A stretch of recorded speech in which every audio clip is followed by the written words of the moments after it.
Simply बोले sir,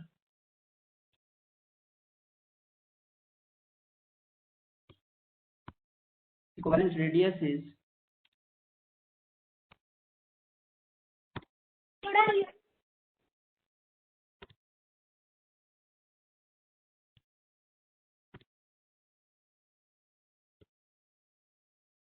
अगर sir ये अपना दो होमो एटॉमिक मॉलिक्यूल्स हो तो ये जो एरिया है ये शेयर्ड एरिया है। इस एटम का ये न्यूक्लियस ले लेते हैं, इसका ये न्यूक्लियस ले लेते हैं।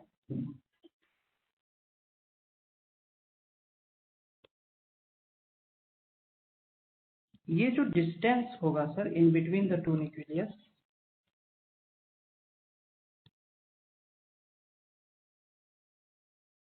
इस डिस्टेंस का पोस्ट बना के हमें निकल गए।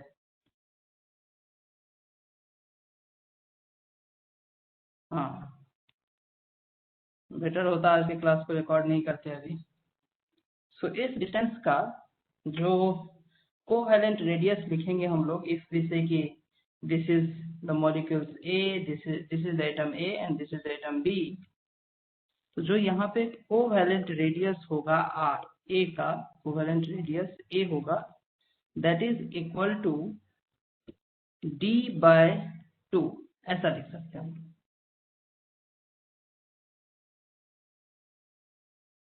ठीक है, सो single bond covalent radius,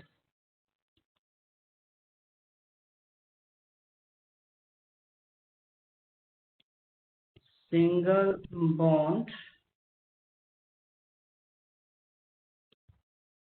covalent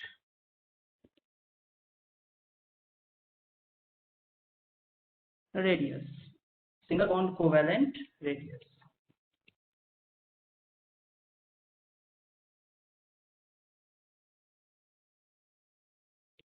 radius पहला कि अगर एटम होमो एटम है, सेम एटम है, इसके लिए होमो atomic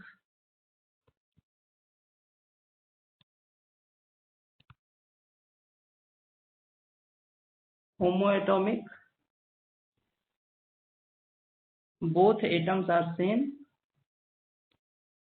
both atoms are same।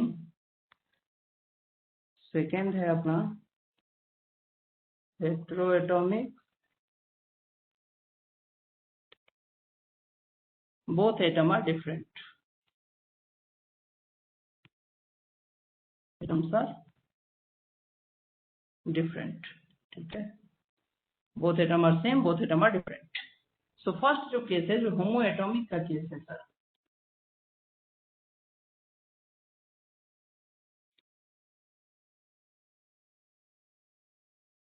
Homo atomic अगर देखिएगा, होमो एटॉमिक मॉलिक्यूल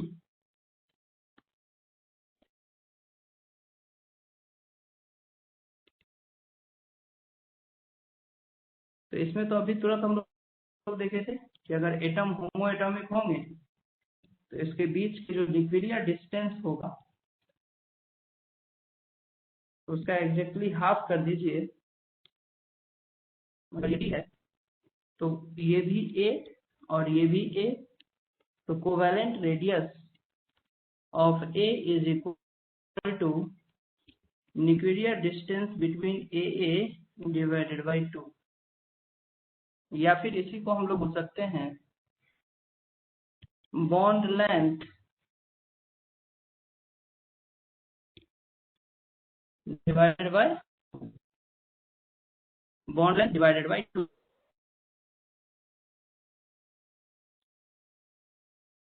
ये तो सिंपल है, हेटेरोएटॉमिक मॉलिक्यूल।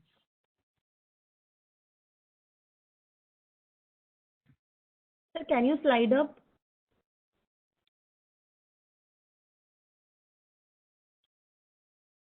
हेटेरोएटॉमिक मॉलिक्यूल।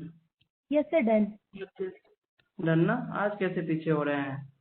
आज तो हमारा हालत खराब हो जाएगा लिखने में। बस ये ऑप्शन था कि हम अपने लैपटॉप पर एज ए टैब यूज कर सकते हैं, और ये स्टेलस पेन आज मेरा जान बचा दिया, अदरवाइज क्लास का क्या होता है। तो किसी तरह हम लोग ये कंटिन्यू कर लेंगे आज। Heteroatomic molecules. सो हेट्रोएटॉमिक मॉलिक्यूल्स में अब जाहिर सी बात है कि ए और बी अगर दो एटम्स होंगे तो दोनों का इन बिटवीन, दोनों का रेडियस तो एक जैसा नहीं होगा ना, सिंगल रेडियस तो दोनों का नहीं होगा। तो इन दैट केस अपने पास कंडीशन आ जाता है, ए लिखते हैं कि if electronegativity is same, if electronegativity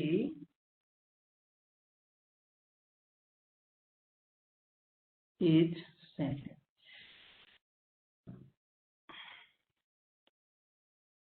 if electronegativity is same तो उस केस में क्या होगा, ये ए एटम है सर, ये बी एटम है सर, ये ए है, ये बी है, हेट्रो एटम्स है, इसके बीच का न्यूक्लियर डिस्टेंस ये डी है।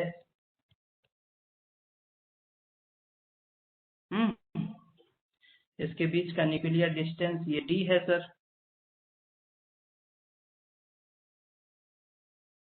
सो डी ऑफ ए बी, ये जो ए बी के बीच का जो डिस्टेंस होगा, this is equal to R A plus R B, दोनों का रेडियस का सम होगा ये।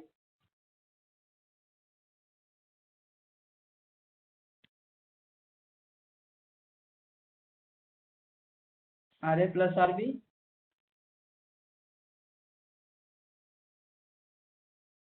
and B if electronegativity is different।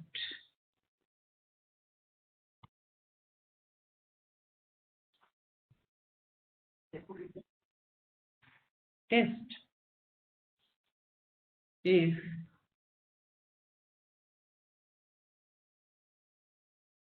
electronegativity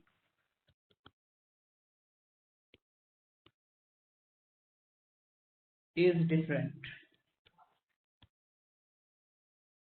if electronegativity is different, in that case D of AB is equal to RA plus RB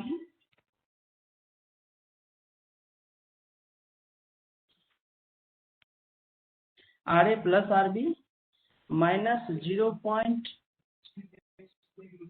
ma'am को ही पता होगा, अब लिस्टा ma'am को पता होगा, 0.09 इंटू चाय ए माइनस चाय बी। और ये चाय ए चाय बी क्या होता है, electronegativity of A and B होता है, एक्स जैसे लिखते हैं इसको, चाय ए चाय बी बोलते हैं। तो ये एक इक्वेशन है आपके पास, distance of A B is equal to R A plus R B minus 0.09 chi A minus chi B. Hair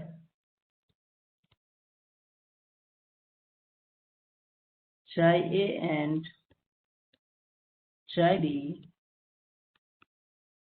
are the electronegativity difference, sorry, electronegativity of A and B.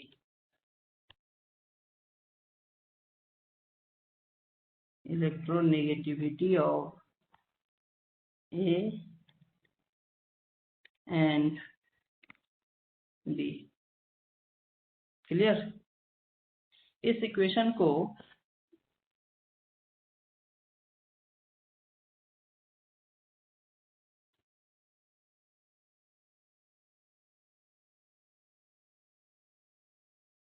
Stevenson Shoemaker equation भी बोलते हैं।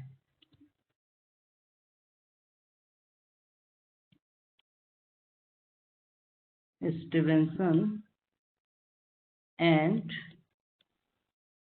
Shoemaker equation, Stevenson and Shoemaker equation.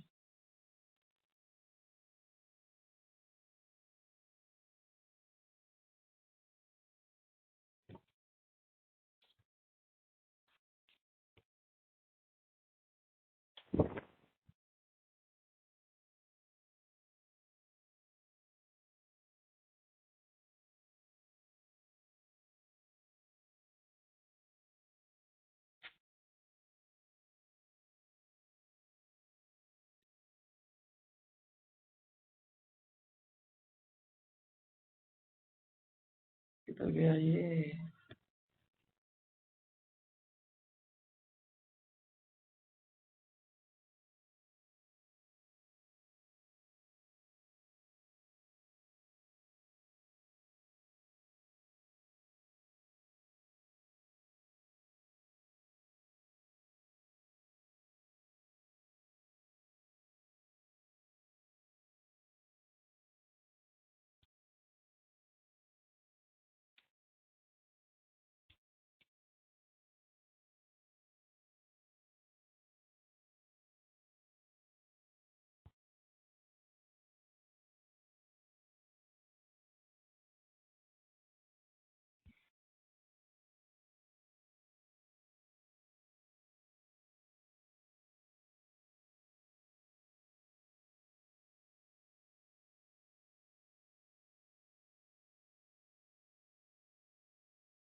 Stevenson and Shoemaker equation.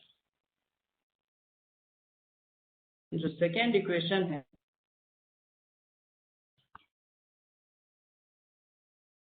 जो second that is van der Waal radius. Van der Waal radius.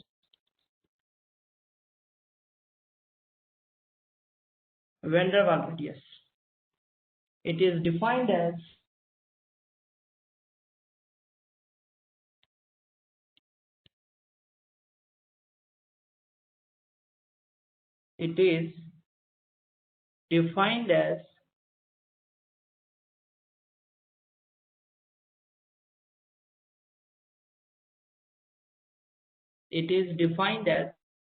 half of internuclear distance, half of internuclear distance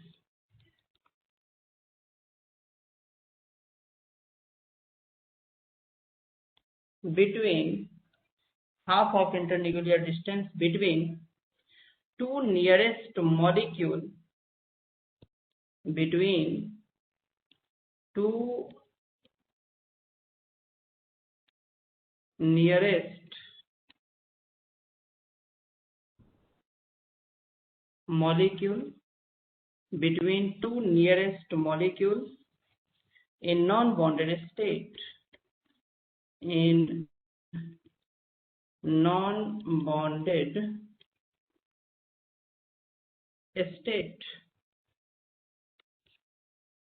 van der वाल radius किसको बोलेंगे? It is the radius. It is defined as the internuclear distance between two nearest molecule in non-bonded state.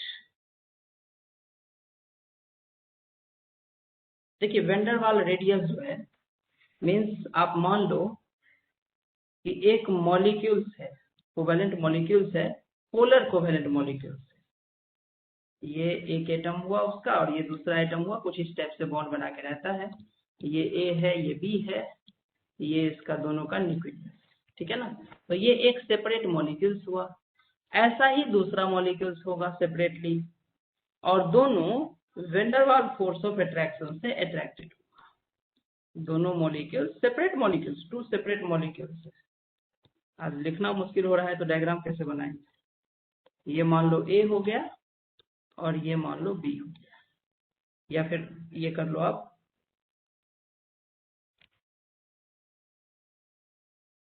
आप कोशिश करो कि जैसा B बना है इसको बी मान लेते हैं, इसको ए मान लेते हैं। जैसा आप बी बनाएंगे वैसा ही आप इधर भी बी को बनाइएगा। एक को छोटा एक को बड़ा करके बना लीजिए ताकि क्लियरली डिफरेंस दिख पाए कि ये ए है और ये बी है, ठीक है ना। एक को थोड़ा छोटा बना लीजिए और एक को थोड़ा बड़ा बना लीजिए, जिससे ए और बी में क्लियरली डिफरेंस दिख पाए। दैट्स इट, और कोई बात नहीं है।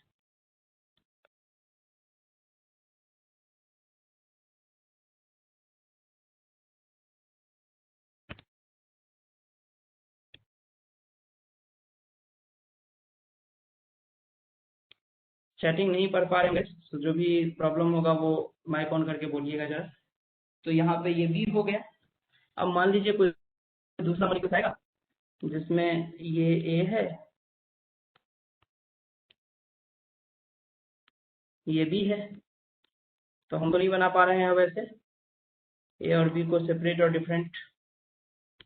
तो ये ए और ए के बीच का डिस्टेंस ये हुआ, ये ए हो गया, ये बी हो गया। तो यहाँ जो ये जो डिस्टेंस का हाफ होता है ना, दिस इज वेन डर वाल रेडियस।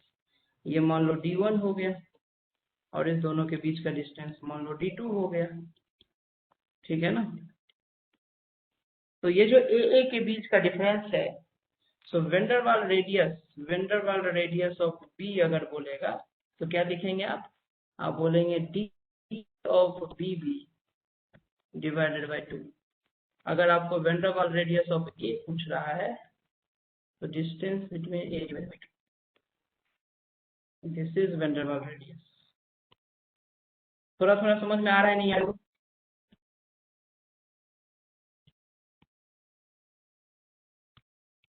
Yes, sir. तो ज्यादा प्रॉब्लम हो रहा है?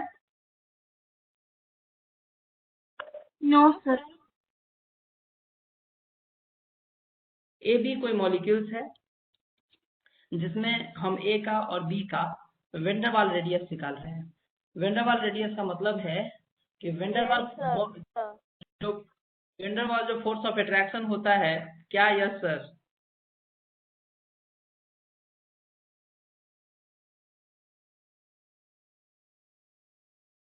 ये मॉलिकुलर फोर्स है सर।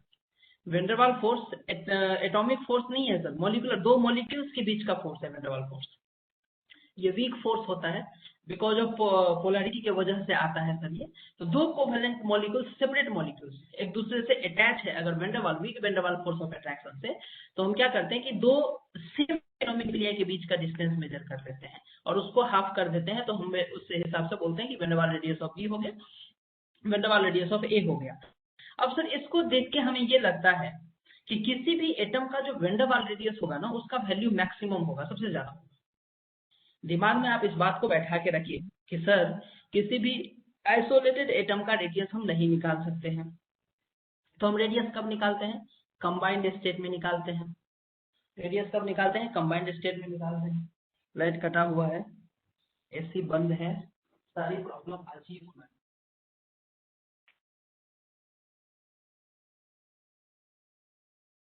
आज सारा प्रॉब्लम आज होगा, ठीक है। सो इंडिविजुअल आइसोलेटेड एटम का रेडियस सर आप निकाल सकते हैं। तो हम कंबाइंड स्टेट में, जब वो बॉन्डेड स्टेट में जाता है तब हम उसका रेडियस निकालने का कोशिश करते हैं। तो वो दो एटम, कोई एटम कितने टाइप का बॉन्ड फॉर्म कर सकता है, कैसे कैसे बॉन्ड बनाएंगे, जो हम उस केस में उसका हम रेडियस निकालेंगे। तो हम पहला देखिए कि कोवेलेंट बॉन्ड। तो अगर किसी ए एटम का कोवेलेंट बॉन्ड, ए एटम का रेडियस निकालना है, वो या तो सेम एटम ए के साथ ही कोवेलेंटली बॉन्डेड है, जैसे Cl2 हो गया, H2 हो गया, F2 हो गया, N2 में ट्रिपल बॉन्ड हो गया, सिंगल बॉन्ड की बात करते हैं। तो अगर ए और a single bonded covalent bond बनाया हुआ है, तो आप क्या करिए सर, दोनों के बीच का न्यूक्लियर डिस्टेंस d ले लीजिए, क्योंकि दोनों का न्यूक्लियस तो फिक्स हो गया ना। अब एक का न्यूक्लियस ये है, दूसरा का न्यूक्लियस ये है। आप आइसोलेटेड एटम में बोलते हैं ना कि फिक्स्ड बाउंड्री नहीं है कि इलेक्ट्रॉन कहाँ तक प्रेजेंट है, तो आप नहीं निकाल पाते, नहीं मेजर कर पाते। लेकिन जब दो एटम कंबाइन कर गया तो दोनों का न्यूक्लियस तो फिक्स है, तो उसका डिस्टेंस मेजर करके हाफ कर लीजिए। अगर वो हेट्रो एटम्स है तो दो केसेस आ जाते हैं। अगर सेम इलेक्ट्रोनेगेटिविटी का है तो DAB is equal to RA plus RB, distance between two nuclei equal to RA plus RB से निकालिए। और अगर हेट्रो एटम्स है तो distance between two nuclei is equal to distance of AB equal to RA plus RB minus 0.09 चाहिए minus चाहिए, जहाँ पे चाहिए और चाहिए भी इलेक्ट्रोनेगेटिविटी ऑफ A और B होता है। तो ये बात हो गई कोवेलेंट की। अगर कोवेलेंट बॉन्ड नहीं है, अगर हम किसी भी एटम का वेन डर वाल रेडियस निकालना चाहते हैं, तो वेन डर वाल रेडियस कब डिफाइन होगा? वेन डर वाल रेडियस टू मॉलिक्यूल्स के बीच का रेडियस का डिफाइन होता है कि दो मॉलिक्यूल्स के बीच वेन डर वाल फोर्स ऑफ अट्रैक्शन लगता है। दो मॉलिक्यूल्स के बीच वेन डर वाल फोर्स ऑफ अट्रैक्शन लगता है। तो एक मॉलिक्यूल है AB, उसका सैंपल कहीं रखा हुआ है, कई सारे AB के मॉलिक्यूल्स होंगे। तो जो BB का जो एंड और एंड टर्मिनल होगा, उस एंड और एंड टर्मिनल के बीच का डिस्टेंस, दोनों न्यूक्लियस के बीच का डिस्टेंस, होमो एटम के न्यूक्लियस के बीच का डिस्टेंस मेजर कर लीजिए और डिवाइड कर दीजिए 2 से। जाहिर सी बात है सर, ये तो एक दूसरे को टच भी नहीं कर रहा है। हाँ, नहीं कर रहा है, बिग फोर्स से बाइंडेड है, सेपरेशन है दोनों में, तो क्या ये एग्जैक्ट रेडियस आएगा? बिल्कुल नहीं आएगा। लार्ज रेडियस आएगा, बड़ा रेडियस आएगा। और यही रीजन हम लोग पढ़ेंगे कि जब हम लोग एटॉमिक साइज का ऑर्डर पढ़ेंगे तो पढ़ेंगे कि लेफ्ट टू राइट जब जाते हैं पीरियोडिक टेबल में, पीरियड में लेफ्ट से राइट जाते हैं तो साइज घटता है, लेकिन इनर्ट गैस का साइज बड़ा होता है हैलोजन से। क्यों? क्योंकि इनर्ट गैस कोवेलेंट बॉन्ड तो बनाता नहीं है, आयनिक बॉन्ड तो बनाता नहीं है। तो इनर्ट गैस के सैंपल में हमें van der Waals radius measure करना पड़ता है और इसीलिए इनर्ट गैस का रेडियस बड़ा होता है, इनर्ट गैस का साइज बड़ा होता है। क्या आप लोग ये बात सुने थे कि इनर्ट गैस का साइज हैलोजन से बड़ा होता है? नहीं सुने थे? No sir. क्यों नहीं सुने थे? नहीं सुने थे तो इसका मतलब नहीं पढ़े थे। एटॉमिक साइज का ऑर्डर आपको नहीं बताया गया कि एटॉमिक साइज का ऑर्डर पीरियोडिक टेबल में पीरियड में लेफ्ट से राइट डिक्रीज करता है, बिकॉज दैट इफेक्टिव इंक्रीज करता है। सेम सेल में इलेक्ट्रॉन इंटर करते रहते हैं, इसीलिए लेफ्ट टू राइट जब पीरियोडिक टेबल में जाते हैं तो साइज घटता है। तो इसके हिसाब से इनर्ट गैस का साइज सबसे कम होना चाहिए था, लेकिन नहीं होता है ऐसा। तो आई होप आपको ये चीज सुना होना चाहिए। 10th में भी आप सुनते हैं, आप रीजन भले नहीं पता करते हैं वहां पे कि वैन डेर वाल्स रेडियस की वजह से ये चीज नहीं बताया जाता है, लेकिन 10th में भी जब ऑर्डर बताया जाता है ना, तो ये बताया जाता है कि इनर्ट गैस का जो एटॉमिक साइज होता है वो हैलोजन से बड़ा होता है। ठीक है, तो ये एक बात हो गई। तो ये है वैन डेर वाल्स रेडियस। तो सर यहाँ पे हम लोग नोट करके 2 पॉइंट लिख लेंगे। नोट पॉइंट नंबर 1, क्या लिखेंगे point? It is defined only for solid state. It is defined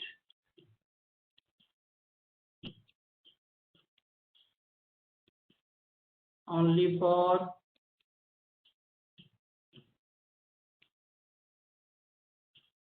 solid state, नहीं तो और भी इनएक्यूरेसी आ जाएगा रेडियस में। एंड नॉट अप्लीकेबल फॉर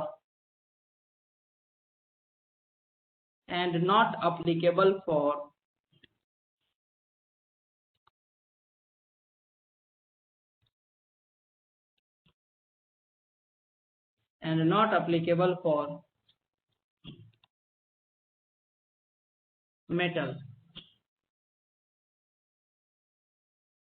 दूसरा point, for inert gas only van der Waals radius is defined. आया ना बात समझ में? फॉर इनर्ट गैस क्या? Only van der Waals radius is defined. सही है ना? Yes sir. क्योंकि ये तो कंबाइंड स्टेट में होगा ही नहीं, इनर्ट गैस है तो कंबाइंड स्टेट में नहीं होगा, तो इसीलिए इसके लिए सिर्फ और सिर्फ van der Waals radius define होता है। और हम लिख देते हैं कि सर जो वैन डेर वाल्स रेडियस होता है ना एटम का, van der Waals radius is always greater than covalent radius. किसी के लिए भी आप ले लेंगे ना, किसी भी एटम के लिए आप मेजर करेंगे सर, तो van der Waals radius covalent radius से हमेशा बड़ा ही होगा, क्योंकि कोवेलेंट रेडियस में तो सर एटम एक दूसरे में पेनिट्रेट करके बॉन्ड बनाते हैं। एटॉमिक ऑर्बिटल ओवरलैप करता है, शेयरिंग होता है इलेक्ट्रॉन का सर, तो वहां जो न्यूक्लियस के बीच का डिस्टेंस और उसको आप हाफ निकालेंगे वो, और वैन डेर वाल्स रेडियस जो कि सेपरेट मॉलिक्यूल्स के बीच में होमो एटॉमिक एटम के न्यूक्लियस के बीच का डिस्टेंस निकालेंगे वो तो काफी डिफरेंस होगा। तो sir van der Waals radius किसी भी एटम का, अगर आप एक ही एटम है और उसी का van der Waals radius measure करिए, कोवेलेंट रेडियस मेजर कीजिए, वैन डेर वाल्स रेडियस बड़ा होगा। आ रहा है बात समझ में? Yes sir. चलिए तीसरा लेते हैं metallic radius. Third one is metallic radius.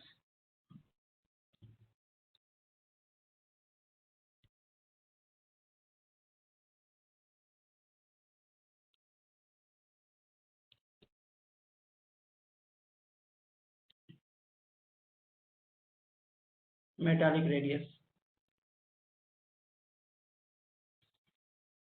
It is defined as, लिखिए आप लोग, मैं लिखने में काफी परेशानी हो रही है। It is defined as half of the distance between metallic radius. It is defined as half of the distance between two nearest atom, half of the distance between two nearest atom in closely packed metallic lattice. In closely packed metallic lattice, it is defined as half of the distance between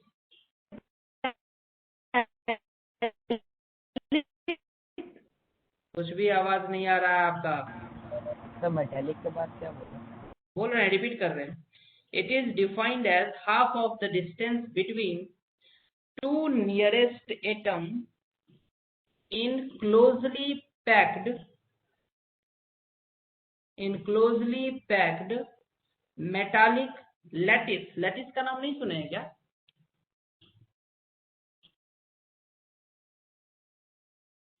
No, sir. Ionic lattice कैसे नहीं सुने हैं? आयनिक lattice कैसे नहीं सुने हैं?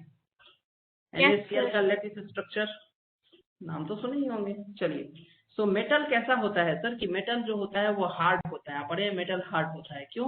क्योंकि metal के अंदर मेटालिक बॉन्डिंग होता है। अब मेटालिक बॉन्डिंग कैसा होता है, हम लोग केमिकल बॉन्डिंग में डिटेल देखेंगे कि मेटालिक बॉन्डिंग क्या होता है। लेकिन फिलहाल हम ये बता देते हैं आपको कि मान लीजिए सोडियम तो सॉफ्ट मेटल है, सॉफ्ट सॉलिड है ना। तो मेटल जो होते हैं ना वो टाइटली पैक्ड होते हैं, सॉलिड स्टेट में रहते हैं, एटम टू एटम होता है, सारा टच होता है। तो इस तरह से लैटिस बनाता है। आप 3 लेयर बना सकते हैं। हमको लेयर बनाने में प्रॉब्लम हो रही है, आप 3 लेयर बना सकते हैं। तो इस मेटल लैटिस में किसी भी 2 एटम के बीच के न्यूक्लियस का डिस्टेंस मेजर कर लीजिए और उसको d/2 कर लीजिए, मेटालिक रेडियस मिल जाएगा आपको। Mr = d/2 हो जाएगा। ये ठीक है, ये हो गया मेटालिक रेडियस।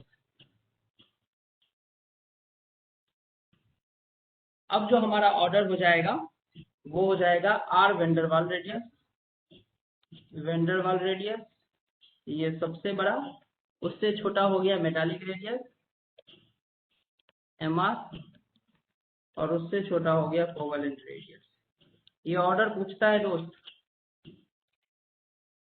ये ऑर्डर पूछता है कि कोवेलेंट रेडियस जो होता है वो मेटालिक रेडियस से छोटा होता है, क्योंकि यहाँ तो मेटल एक दूसरे को पेनेट्रेट थोड़ी किए हुआ है, ऑर्बिटल ओवरलैपिंग थोड़ी है, टच है केवल, ठीक ना।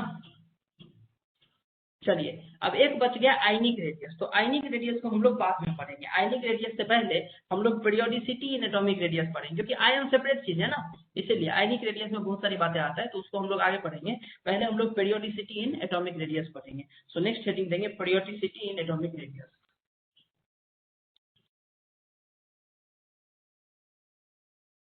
periodicity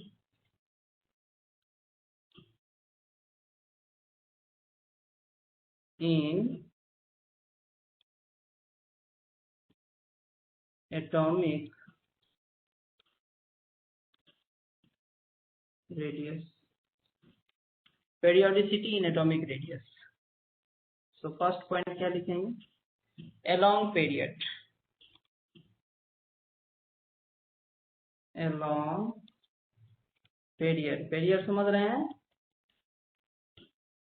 Period किसको बोलते हैं?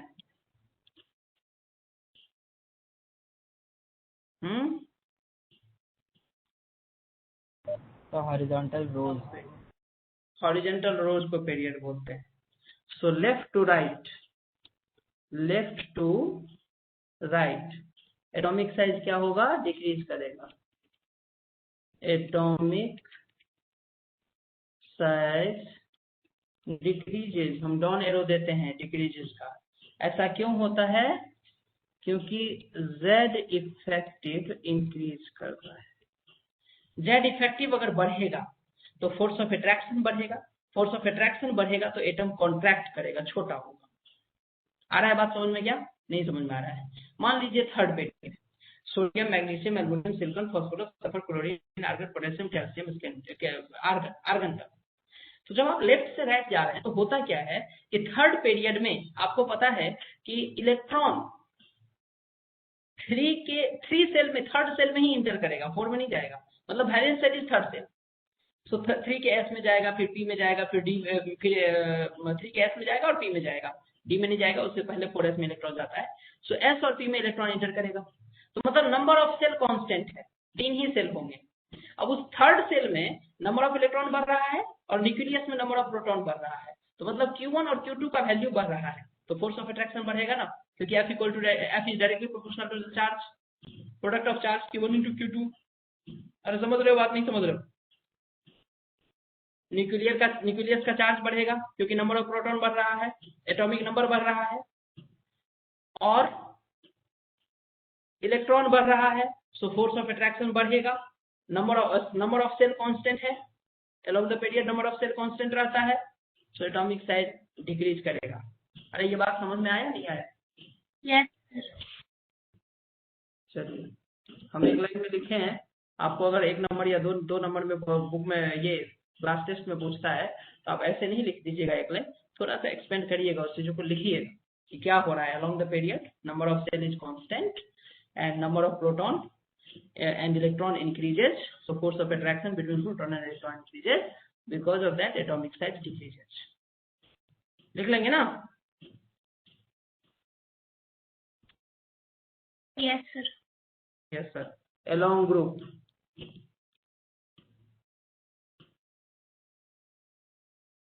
along group,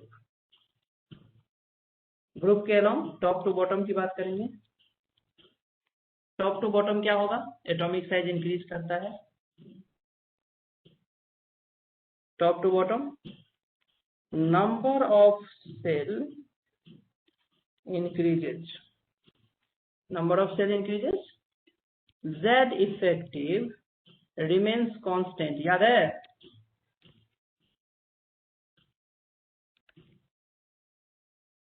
remains constant, so size increases। क्या Z effective के टर्म्स में बताए थे? Z effective जो बता रहे थे कि top to bottom Z effective constant रहता है, बताए थे, लेकिन आप रिवाइज कहाँ करते हैं कि आपको याद रहेगा।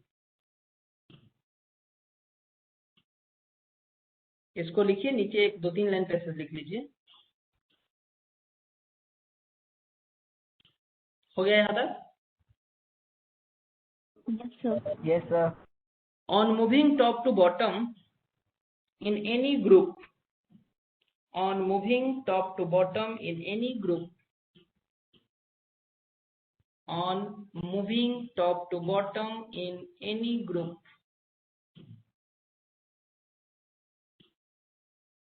Z effective remains same,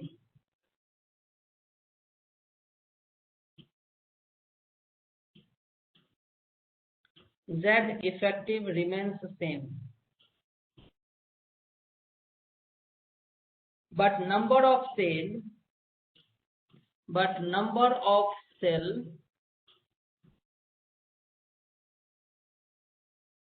goes on increasing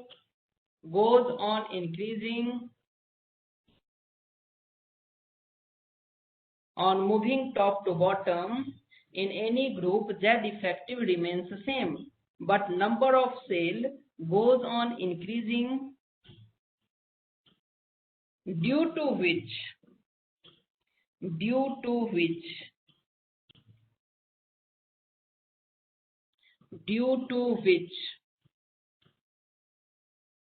distance between nucleus and outer cell electron, due to which distance between nucleus and outer cell electron,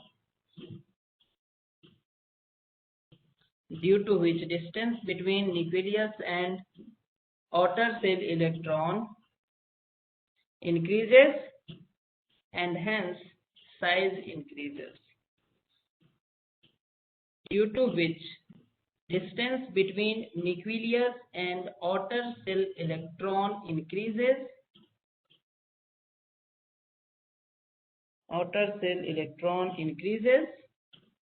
and hence size increases,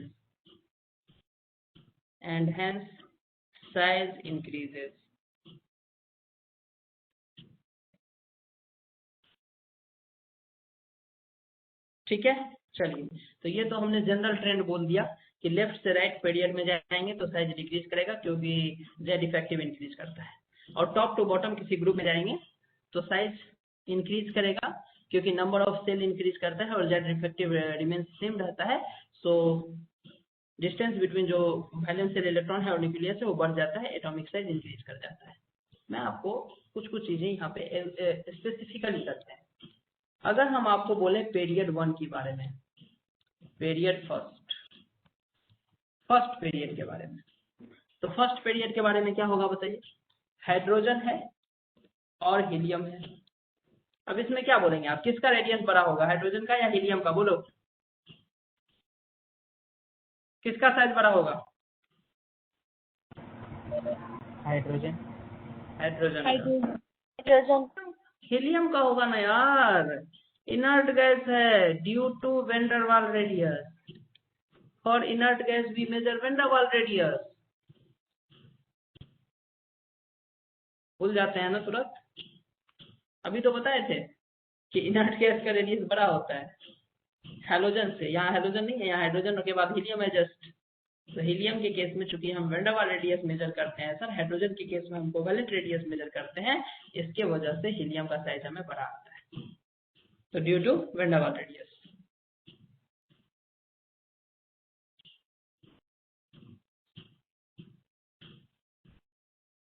चलिए पीरियड सेकेंड लीजिए। Period second. अब second period में क्या आता है? Lithium आता है। तो lithium, beryllium, boron, carbon, nitrogen, oxygen, fluorine. क्या होगा order sir? Left to right क्या बताए थे अभी आप? साइज डिक्रीज करता है। तो लिथियम का बड़ा, then beryllium, then boron, then carbon, then nitrogen, then oxygen, then fluorine. क्या यही है order? Lithium, beryllium, boron, carbon, nitrogen, oxygen, fluorine. Sir neon कहाँ पे? नियन सबसे बड़ा, नियन यहाँ पे लिथियम से बड़ा है। क्यों ऐसा? Because of sorry inert gas. Inert gas van der वाल रेडियस। ठीक है? Yes sir. Period third. Period third, neon के बाद आर्गन आता है क्या? Helium, neon, argon. तो आर्गन का सबसे बड़ा, then sodium, magnesium, aluminium, silicon, phosphorus, sulphur, chlorine.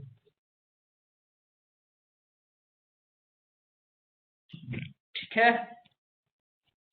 चलिए हम डी ब्लॉक में इंटर नहीं करते हैं, इसीलिए पीरियड थर्ड नहीं लिखते हैं, हम ग्रुप फर्स्ट लिख रहे हैं क्योंकि डी ब्लॉक में है एक्सेप्शन सब वाली बातें, तो वो हम लोग देखेंगे आराम से। ग्रुप फर्स्ट लिख रहे हैं। तो ग्रुप फर्स्ट में lithium, sodium, potassium, rubidium, caesium, francium, यही ना? तो लिथियम का साइज छोटा होता है सोडियम से, पोटेशियम, रुबिडियम, सीजियम और फ्रांसियम। क्योंकि फ्रांसियम रेडियो एक्टिव एलिमेंट होता है ना, इसीलिए सीजियम तक लेते हैं। अब देखो सीजियम का साइज जो है सबसे बड़ा हुआ, फ्रांसियम अगर छोड़ दें हम तो पीरियोडिक टेबल में सीजियम का साइज सबसे बड़ा हुआ। मतलब सीजियम में जो वैलेंस सेल और न्यूक्लियस है उसके बीच का डिस्टेंस सबसे ज्यादा हुआ। मतलब वैलेंस सेल ऑफ इलेक्ट्रॉन जो सीजियम का है वो लूजली अट्रैक्टेड है न्यूक्लियस से, बहुत लूजली अट्रैक्टेड है। इसीलिए सीजियम का आयोनाइजेशन एनर्जी सबसे कम होता है, और इसीलिए सीजियम चूंकि कैंडल के लाइट में आयोनाइज हो जाता है, इसीलिए सीजियम का यूज किया जाता है फोटो इलेक्ट्रिक सेल बनाने के लिए। सिंपल सनलाइट में आयोनाइज हो जाता है, इलेक्ट्रॉन रिलीज कर देता है, कैंडल लाइट में आयोनाइज हो जाता है, सो फोटो सेल में सीजियम का यूज किया जाता है। Lithium, sodium, potassium, rubidium, caesium, francium.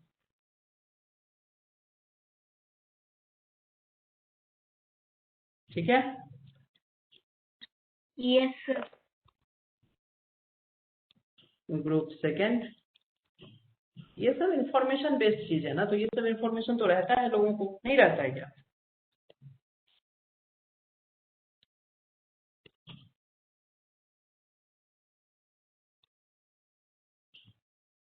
Yes, sir.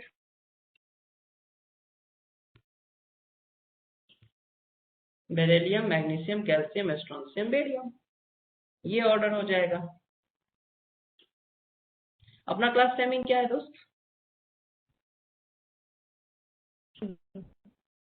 Sir 7:20 7:20 20 to 7:20। चलिए नेक्स्ट अब हम लोग लिखते हैं एक्सेप्शन।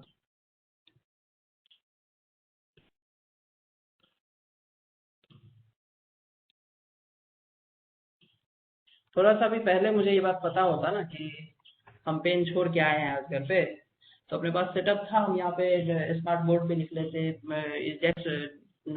ये व्हाइट बोर्ड पे लिख लेते, लैपटॉप के स्क्रीन शेयरिंग ना करके कैमरा से डायरेक्ट हो जाता, बेटर होता है, इफेक्टिव होता है, कोई प्रॉब्लम नहीं था उसमें। लेकिन जब हम टाइम से निकाले हर चीज और पता चला टैब के अंदर पेन है नहीं, तो स्टाइलस रहता है लैपटॉप के साथ तो इतना भी काम चल गया, नहीं तो ये भी नहीं हो पाता।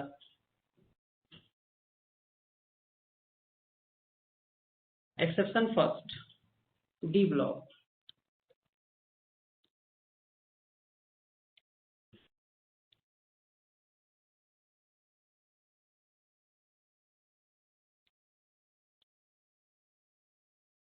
डी ब्लॉक पहला लिखेंगे 3D सीरीज।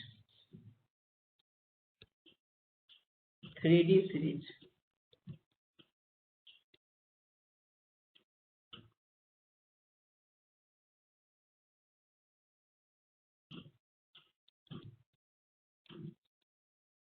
सीरीज का क्या मतलब है? 3D सीरीज का मतलब है कि ये जो हम लोग स्कैंडियम, टाइटेनियम, वेनेडियम जो पहला ग्रुप है फोर्थ पीरियड का, जो फर्स्ट मतलब सीरीज है उसको 3D सीरीज बोलते हैं। क्यों? क्योंकि स्कैंडियम का जो इलेक्ट्रॉनिक कॉन्फ़िगरेशन आप देखिएगा तो 4s2 3d1 से स्टार्ट होता है, तो उसमें 3d1, 3d2, 3d3, 3d5, 3d6, 3d7 इस तरह से चलता है, तो इसीलिए उस सीरीज को 3D सीरीज बोला जाता है। तो पहला जो डी सीरीज है, पहला जो पीरियड है डी ब्लॉक एलिमेंट का, उसको 3D बोलते हैं, फिर 4D, फिर 5D, इस तरह से उसका नाम होता है। तो 3D सीरीज में क्या सब है? Scandium, titanium, Ti, vanadium, chromium, manganese, iron, cobalt, nickel, copper और जिंक, यही तो होता है। Scandium, titanium, vanadium, chromium, manganese, iron, cobalt, nickel, copper, zinc. According to general rule होना क्या चाहिए था? स्कैंडियम से जिंक की तरफ जाते तो साइज डिक्रीज करना चाहिए, नहीं होता है सर। इसका अगर आप एटॉमिक नंबर तो एटॉमिक नंबर 2, 23, 24, 25, 26, 27, 28, 29 और इसका होता है 30, होता है ना? अगर आप इलेक्ट्रॉनिक कॉन्फ़िगरेशन देखिएगा इसका,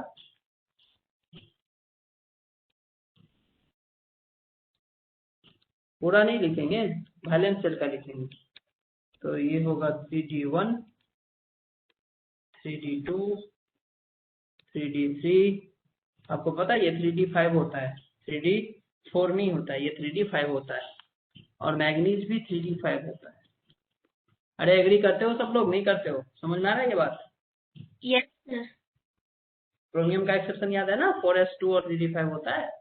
Yes. फिर ये हो जाता है 3d6, 3d7, 3d8, 3d9 और ये होता है 3d10। नहीं सर, 3d9 भी नहीं होता है सर। कॉपर का क्या होता है? 3d10. ओह 6, यहाँ 6 दो बार लिख दिए क्या?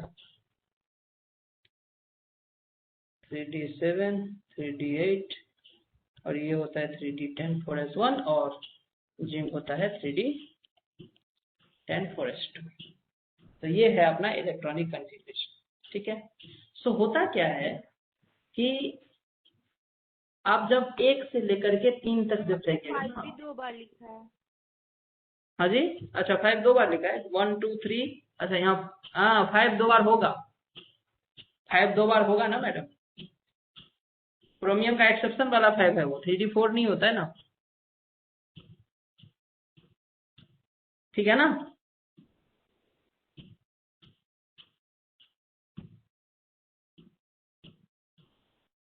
अरे ठीक है नहीं है?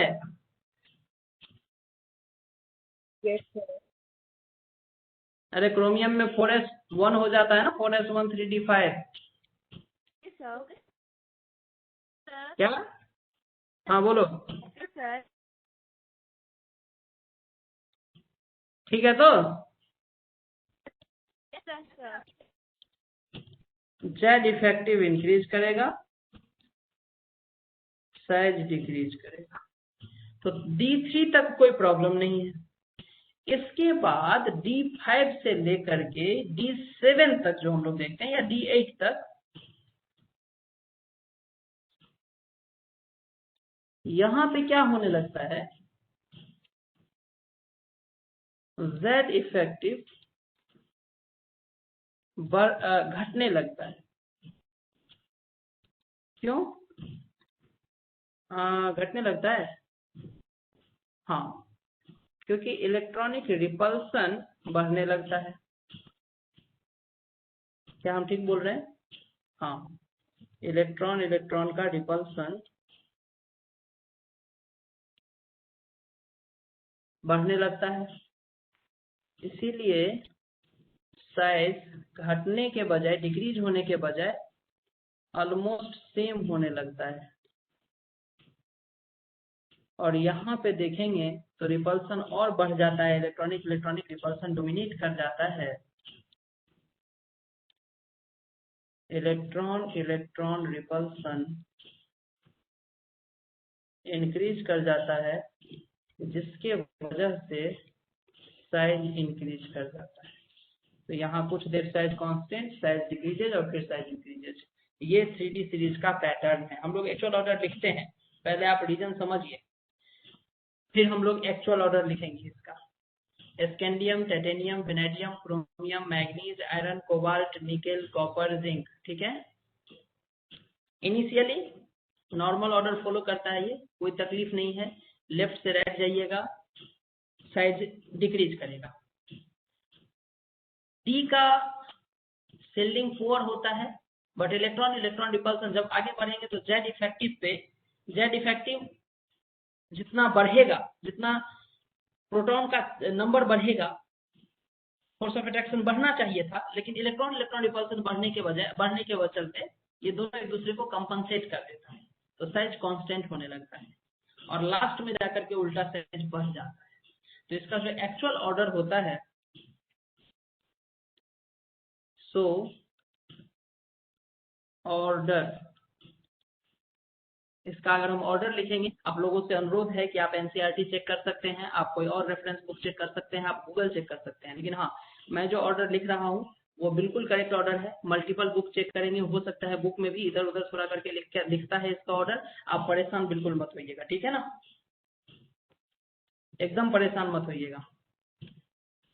सो ऑर्डर हो जाएगा, स्कैंडियम का साइज बड़ा, उससे छोटा साइज होगा टाइटेनियम का, उससे छोटा साइज होगा वेनेडियम का, इसके बीच में आ जाएगा जिंक, टाइटेनियम और वेनेडियम के बीच में आ जाएगा जिंक, फिर वेनेडियम, उसके बाद आएगा क्रोमियम।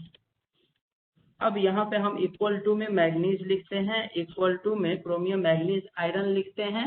अब यहाँ पे इक्वल टू के जगह पे किसी बुक में आपको क्रोमियम का साइज बड़ा मिल जाएगा मैग्नीज से, तो आप बिल्कुल परेशान मत होइएगा उसके लेके, ठीक है।